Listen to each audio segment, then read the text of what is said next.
सलेनटारको नरसिंहधाम यहाँको पौराणिक महत्त्व धेरै रहेको छ। यात्रा सुरु गर्दैछौँ काठमाडौँ कलङ्कीबाट। तादिङको रोचक स्थानहरू, गाउँ बेसी सुन्दरताले भरिभराउ यस ठाउँ। अगाडि बढिसक्यौँ हामी। 5 किलोमिटर माथि नरसिंहधाम। साह्रो खाल्डो खुल्टीको बाटो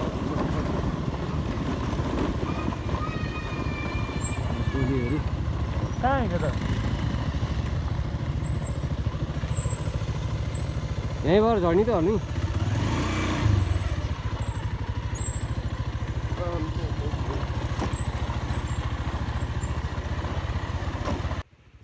साथीहरू आउँदैछन् पछाडिबाट।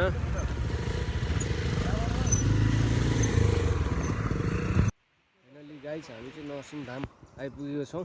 कतिहरू हुन्छ उता नरसिंहधाम नरसिंह फर्स्ट टाइम त अब भित्र पसेर हामी यहाँको दृश्य देखाउँछ दाजु। ल भनिदिनु नि नरसिंहधाम।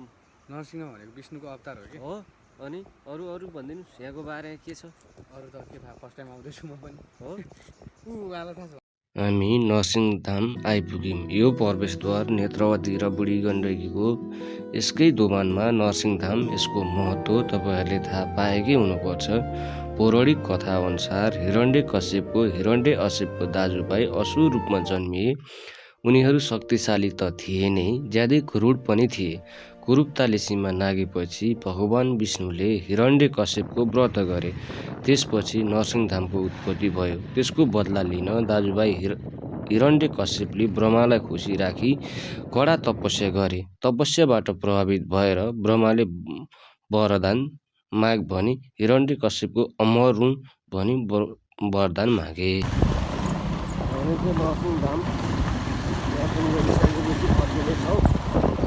रातको समय बिसरिएको छ।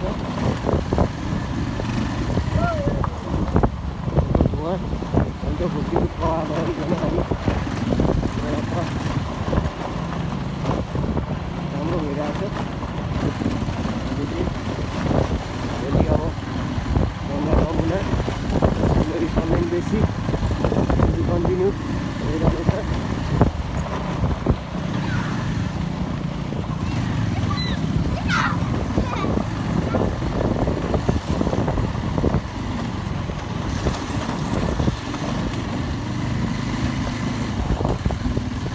बस्दा यार 130-40 किलोमिटर हिँड्नु होला है आज।